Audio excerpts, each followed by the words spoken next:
Lord. హల్లెలూయా. దేవుని పరిశుద్ధ నామానికి స్తుతి కలుగును గాక. ఆమెన్. ఉదయకాలపు మన్నా అనే ఈ కార్యక్రమాన్ని చూస్తున్న మీ అందరికీ ప్రభు పేరిట శుభాలు తెలియచేస్తూ ఉన్నాం.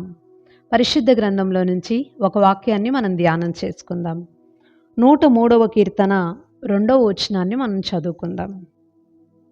నా ప్రాణమా యెహోవాను సన్నుతించుము, ఆయన చేసిన ఉపకారములలో దేనిని మరువకుము. దేవునికి స్తోత్రం. హల్లెలూయా. మనం చదువుకున్నటువంటి ఈ యొక్క వాక్య భాగంలో దావీదు గారు తన ప్రాణంతో చెప్పుకుంటున్నటువంటి ఒక అమూల్యమైన మాటని మనం చదువుకుంటూ ఉన్నాం. ఏంటా మాట అనంటే, ఆయన చేసిన ఉపకారములలో దేనిని మరువకు అంటున్నాడు. దేవునికి స్తోత్రం. హల్లెలూయా. దేవుడు మన పట్ల చాలా కార్యాలని చేశారు. ఆ కార్యాలని మర్చిపోవద్దు అని దావీదు గారు తన ప్రాణంతో చెప్పుకుంటున్నారు. సహజంగా మనుషులకి మర్చిపోయేటటువంటి ఒక లక్షణం ఖచ్చితంగా ఉంటుంది. ఎక్కడో పెట్టి మనం అంటూ ఉంటాం, ఎక్కడో పెట్టానే నాకు గుర్తుకు రావట్లేదు, మర్చిపోయాను. ఈ పని చేయలేదేంటమ్మా అంటే మర్చిపోయాను. ఇదేంటమ్మా ఇది చెప్పాను కదా అంటే మర్చిపోయాను. ఎందుకనంటే ఎక్కువగా ప్రతి మనిషి చెప్పే పదం ఏంటంటే మర్చిపోయాను మర్చిపోయాను మర్చిపోయాను అని చెప్తూ ఉంటారు. అది అందరికీ ఉండేటటువంటి విషయమే. అయితే దావీదు గారు తన ప్రాణంతో ఏం చెప్పుకుంటున్నారు అని అంటే, నేను ఇక్కడ బంగారం పెట్టాను అది గుర్తుపెట్టుకో అని చెప్పట్లేదు. నేను పలానా వ్యక్తికి ఇంత డబ్బులు ఇచ్చాను అది జ్ఞాపకం ఉంచుకో అని చెప్పట్లేదు. నేను పలానా చోట ఇంత విలువైనటువంటి వస్తువుల్ని కొన్నాను అది జ్ఞాపకం ఉంచుకో అని చెప్పట్లేదు.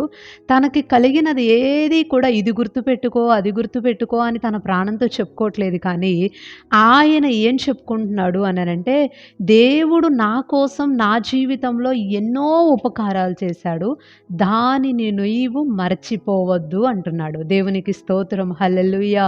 నువ్వు దానిని గుర్తుపెట్టుకోవాలి, మర్చిపోకూడదు అని తన ప్రాణంతో చెప్పుకుంటున్నాడు.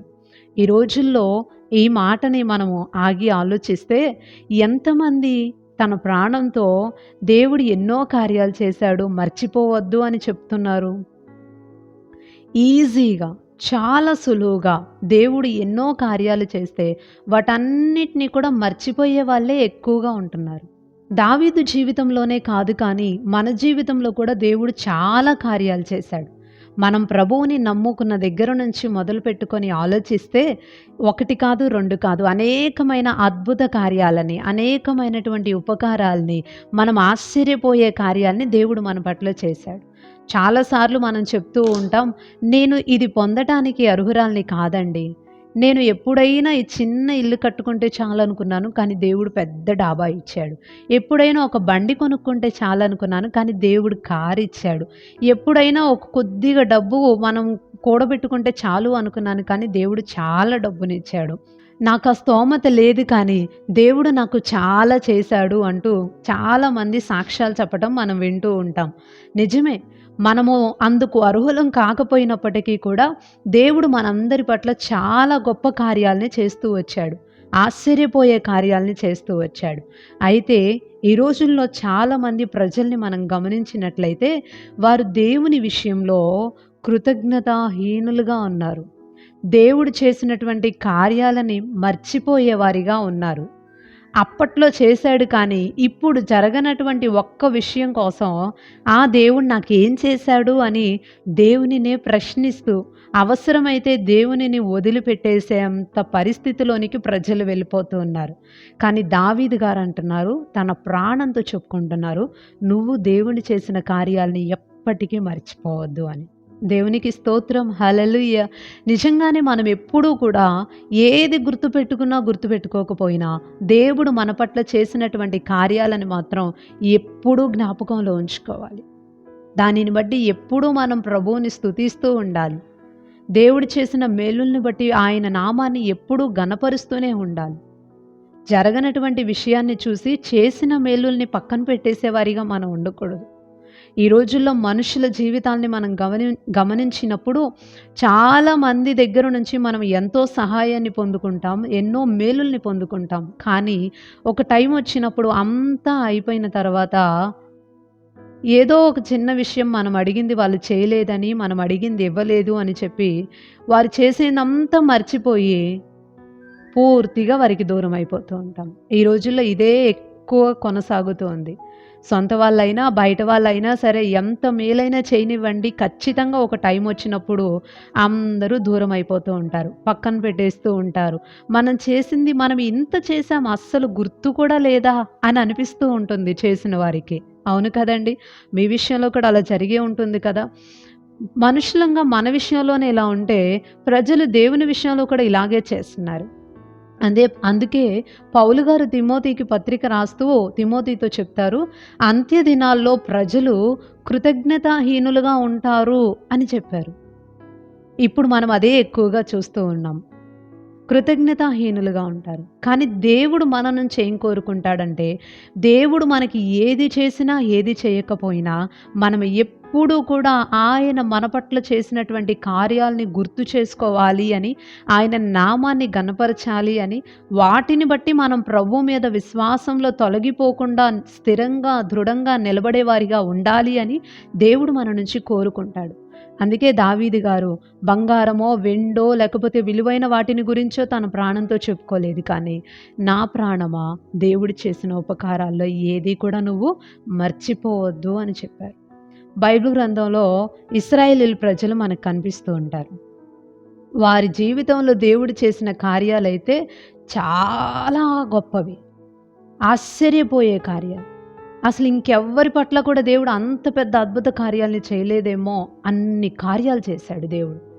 బానిసలుగా ఉన్న వారిని విడిపించాడు. ఐగుప్తు దేశంలో ప్రజల మీదకి 10 తెగుళ్ళని పంపించి గొప్ప కార్యాల్ని చేసి వారిని విడిపించాడు. బయటకొచ్చాక ఎర్ర సముద్రం పాయలయ్యేలాగా చేశాడు. 40 సంవత్సరాలు బట్టలు పాతగిల్లకుండా, చెప్పులు తెగిపోకుండా, పగలు మేఘస్తంభంలాగా, రాత్రి అగ్నిస్తంభంలాగా దేవుడు కాపాడుతూ వచ్చాడు. ఎర్ర సముద్రాన్ని పాయలు చేశాడు, మన్నాను కురిపించాడు, బండలో నుంచి నీళ్ళిచ్చాడు, మారాని మధురంగా మార్చాడు. ఇలా చెప్పుకుంటూ పోతే దేవుడు ఎన్ని కార్యాలు చేశాడో. మాంసం తినాలనిపిస్తుంది అనంటే దేవుడు ఒక గాలి వీచేలాగా చేసి పూరేడు పిట్టలన్నీ వచ్చి గుడారాల ముందు పడేలాగా చేశాడు. ఇలా ఎన్ని కార్యాలు దేవుడు చేశాడు. ఆశ్చర్యపోతాం మనమైతే వాటన్నిటిని కూడా గుర్తు చేసుకుంటే. కానీ వారు చేసిన పనేంటో తెలుసా అండి? చదువుదామా ఒకసారి బైబిల్‌లో నుండి 106వ కీర్తన 13వ వచనాన్ని మనం చదువుకుందాం. అయినను వారు ఆయన కార్యములను వెంటనే మర్చిపోయిరి. దేవుడు ఎన్ని కార్యాలు చేశాడో ఆ కార్యాలన్నీ కూడా వారు ఏం చేశారంటే వెంటనే మర్చిపోయాడంట. పైన చెప్పుకుంటూ వచ్చారు, దేవుడు ఇలా చేశాడు, అలా చేశాడు అని చెప్పుకుంటూ వచ్చి ఇక్కడికి వచ్చేసరికి అయినను అంటే దేవుడు అన్ని కార్యాలు చేసినప్పటికీ, అన్ని అద్భుతాలు వారి పట్ల జరిగించినప్పటికీ కూడా ప్రజలు ఏం చేశారంటే వెంటనే మర్చిపోయారంట. వెంటనే అలా మర్చిపోయిన వారి జీవితాలలో ఆశీర్వాదం అనేది కరువైపోయింది. దేవుని సహాయం కరువైపోయింది. వారికి తోడుగా ఉండి నడిపించినటువంటి దేవుని హస్తం అనేది పనిచేయటం ఆపేసింది. దేవుడే వారికి విరోధిగా మారిపోయాడు. ఆశీర్వాదానికి బదులుగా వారికి శాపకరమైనటువంటి బ్రతుకులు వచ్చాయి. ఫ్రీడమ్ ఇచ్చినటువంటి దేవుడే, స్వేచ్ఛని ఇచ్చినటువంటి దేవుడే వారందరూ మళ్ళీ తిరిగి బందీ గృహాలుగా వెళ్ళిపోవటానికి, ఇంకొకరు కిందకు వెళ్ళిపోవటానికి దేవుడు అనుమతించేశాడు. వారి ప్రవర్తన, వారు చేసినటువంటి విధానమే వారి జీవితం అంత ఇబ్బందికరమైన స్థితిలోనికి వెళ్ళటానికి కారణమైపోయింది. ఈ ఉదయకాల సమయం దేవుని వాక్యాన్ని ఆధారంగా చేసుకొని ఒక మంచి మాట తెలియజేస్తున్నాను. దేవుని మేలుల్ని మర్చిపోకుండా ఎప్పుడూ గుర్తు చేసుకుంటూ స్తుతించినటువంటి దావీదు జీవితమేమో అంతకంతకు వర్ధిల్లి దీవెనకరంగా మారింది. దేవుడు ఎప్పుడు దావీదుకు తోడుగున్నాడని సమూయేలు గ్రంథంలో రాస్తుంది. ఎన్నో కార్యాలని దేవుడు జరిగించాడు. ప్రతి యుద్ధంలో దేవుడు దావీదు పక్షంగా ఉన్నాడు. గొర్రెల కాపరిగా ఉన్న వ్యక్తిని తీసుకొచ్చి రాజుగా చేశాడు.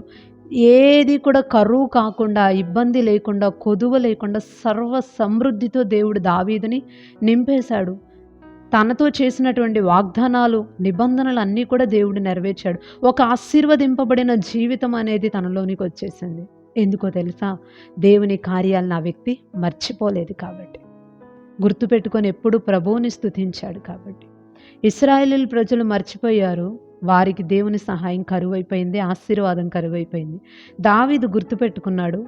దావీదుని దేవుడు అంతకంతకు వర్ధల చేసి తోడుగా ఉన్నాడు. ఈ ఉదయకాలం మీతో ఒక మంచి మాట తెలియజేస్తున్నాను. దేవుడు చేసిన కార్యాల్ని మర్చిపోకండి. అడిగింది ఏదో దేవుడు చేయలేదనో, ఆలస్యం చేశాడనో, కొన్ని విషయాల్లో దేవుడు మౌనంగా ఉన్నాడనో, నాకేం చేశాడు దేవుడు అంటూ దేవుణ్ణి ప్రశ్నించేవారిగా కాకుండా, చేసిన మేలుల్ని గుర్తు చేసుకుంటూ జరగబోయే కార్యాల కోసం విశ్వాసంతో, నిరీక్షణతో ఎదురు చూసేవారిగా మనం ఉండాలి. అప్పుడు దేవుడు దీవిస్తాడు, సమృద్ధినిస్తాడు. దావీదుని అంతకంతకు వర్ధిల్ల చేసినట్లుగా మనల్ని కూడా వర్ధిల్ల చేస్తాడు. దేవుని ఆశీర్వాదం కావాలా? అలా అయితే ప్రభువుని ఎల్లవేళలా స్తుతించండి. దేవుని కార్యాలని మర్చిపోకుండా గనపరచండి. తప్పకుండా దేవుడు మనందరి పట్ల గొప్ప కార్యాలని జరిగిస్తాడు. దేవుడి కొద్ది మాటలు దీవించునుగాక. ఆమెన్. చిన్న ప్రార్థన చేసుకుందాం. పరిశుద్ధుడైన తండ్రి, ప్రేమ కలిగిన ప్రభువా, ఈ ఉదయకాల సమయాన్ని బట్టి మిమ్మల్ని స్తుతిస్తూ ఉన్నాం. మీరు చేసిన మేలుల్ని మర్చిపోవద్దు అని తన ప్రాణంతో చెప్పుకున్నటువంటి దావీదు ఎంత దీవెనకరంగా ఉన్నాడో, మరిచిపోయినటువంటి ఇశ్రాయేలు ప్రజల జీవితాలు చివరికి ఎలాంటి పరిస్థితిలోనికి వెళ్ళిపోయాయో ఈరోజు లేఖనాల్లో నుంచి ధ్యానించుకోవటానికి కృప చూపినందుకు నీకు వందనాలయ్యా. నీ మేలుల్ని మర్చిపోయేవారిగా కాక గుర్తుపెట్టుకొని నిన్ను స్తుతించేవారిగా ఉండే కృప మా అందరికీ మీరు అనుగ్రహించండి. నీ నామాన్ని గణపరిచేవారిగా మేము ఉండాలి. నీ నామాన్ని స్తుతించేవారిగా మేము ఉండాలి. నీ కార్యాల్ని జ్ఞాపకంలో ఉంచుకునేవారిగా మేము ఉండాలి. ప్రతి సమయంలో కూడా నిన్ను స్తుతించి నీ నామాన్ని హెచ్చించేవారిగా మేము ఉండాలి. అట్టి రీతిలో మా జీవితాలని దీవించండి. ఎంతమంది అయితే ఇలా ప్రార్థిస్తూ ఎదురు చూస్తున్నారో, ఎంతమంది అయితే నీ కార్యాలని జ్ఞాపకంలో ఉంచుకుంటున్నారో, వారందరి జీవితాలని కూడా మీరు ఆశీర్వదించండి.